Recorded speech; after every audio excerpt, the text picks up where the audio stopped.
Meanwhile, the moment that many in this crowd came to see, Michelle Kwan about to step out onto the ice. Earlier this week, she announced that she was separating from her longtime coach and mentor, Frank Carroll. Many are asking the question now, why?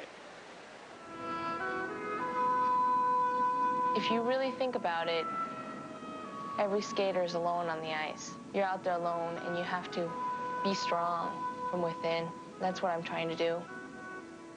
This decision was all mine. It was a complete surprise to me, and I really don't understand it. I think that she really is going through a rough time right now. So right, you can't be perfect all the time. Yeah. You can't be that hard on yourself. He was her calming influence, her coach, for 10 years, the voice of reason. Side by side, they celebrated 5 national titles and 4 world crowns. Now, at the most critical juncture of her career with the Olympics nearing, Michelle Kwan has decided to go it alone. This wasn't an easy decision for me. I've been thinking about it for several months, and I wish I could say there was a huge fight between us and it just went pow pow and we broke up, but it wasn't like that. It's difficult to explain this to people because there's nothing wrong between us. You know, we care about each other deeply. We always will. All I can tell you is that she came to me and said that she needed to take responsibility for her skating herself and to not depend on anyone, but to be strong enough to go out there and win on her own. The 2 people in Michelle Kwan's career who love her more than anyone else, Lori Nickel, Frank Carroll. And in the last, 8 or 9 months, she's fired them both. She's pushing them away. Why is she doing that? Now, as she undertakes this unprecedented step to coach herself, the question looms. How will this decision affect her quest for Olympic gold? I know it's about 4 months before the Olympics. It's a big decision, but even if it's 4 days before the Olympics, if it can help me skate better, then I've got to do it.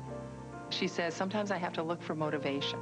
This is not an idle statement. You know, she's saying something here, and she's saying that it's a little tough sometimes to dig down deep and to find the reason to go to that ring. My major concerns for her are the Olympic Games, and I want her desperately to win the Olympic Games, and I want her to get out there and skate the way she can. I just hope it works for her. There is one factor in Michelle's favor. She thrives on challenges. Like last year at Worlds, when most counted her out, she responded with her best. Of course, that was with Frank. It remains to be seen what she can do without him. I believe in myself, and I hope people out there believe in me. And I believe that this is the best for Michelle. Representing the United States, Michelle Kwan. Well, Michelle Kwan is always under plenty of scrutiny when she takes the ice, but maybe now more than ever after that risky decision, some would say, and we'll see how it plays out. Some Bruins in the stands here to support her. UCLA student taking some time off of school right now to concentrate on this Olympic year. Here is Michelle Kwan. The choice of music, Scheherazade by Rimsky-Korsakov.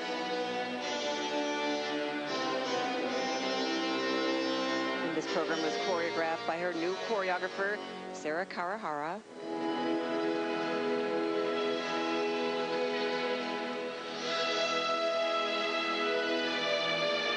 And she is opening with her triple-triple combination.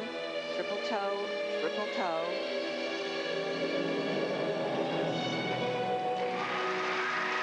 Triple double. Very low height on the first one in speed, and that caused the setback on the second part.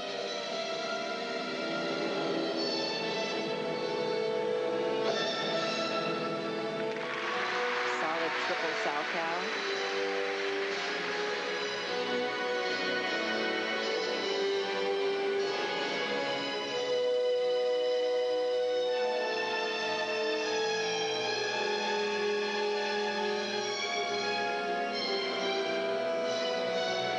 Triple Lutz.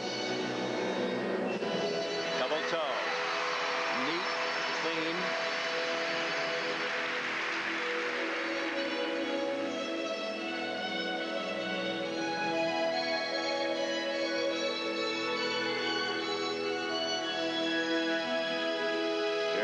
interesting descent to a back headless spin.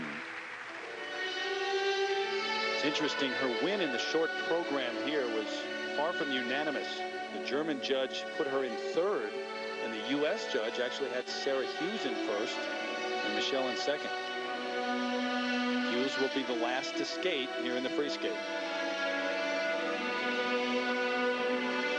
Now coming up, this triple flip that she opened up in the short program that caused her problems. The first attempt at a double axel.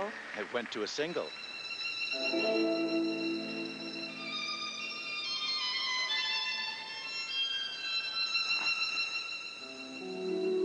And now here is this triple flip that she had problems in the short program.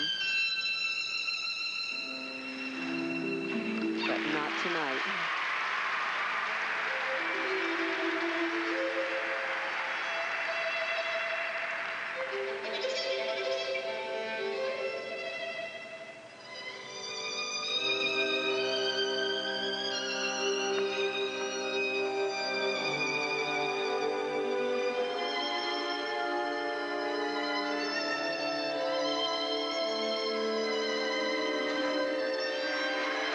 Sort of unfortunate two-footed landing.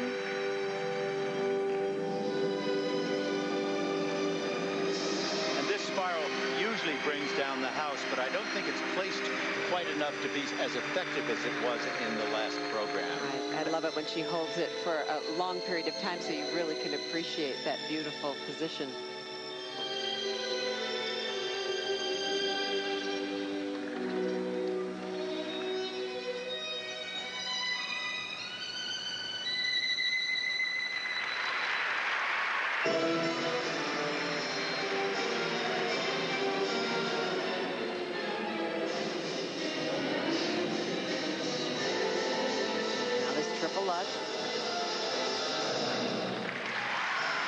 A little bit of a stiltedness on the landing, the edge not quite as smooth as it could be. But it doesn't seem that the altitude is bothering her. She seems very strong at the end of this 4-minute program. Final triple toe loop.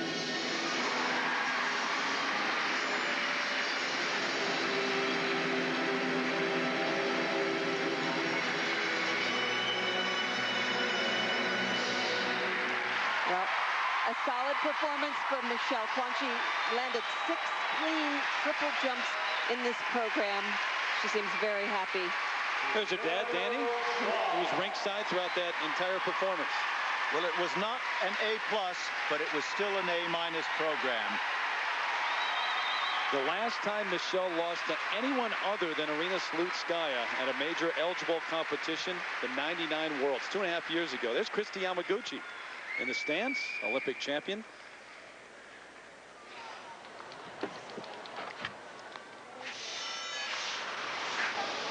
And here is her triple-triple combination. She's going to have to make this tougher when she gets to the Worlds and to the Olympics. There's the triple toe. Not a very good flowing edge out of it, and she did a double instead of a triple. And here is a look at the double axel that ended up being a single.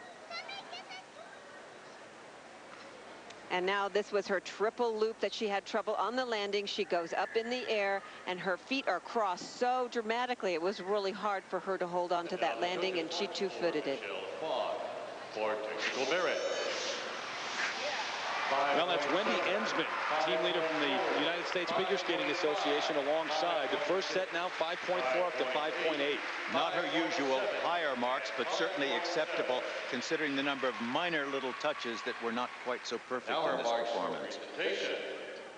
And normally her presentation marks are higher, and those are at the low mark of 5.6.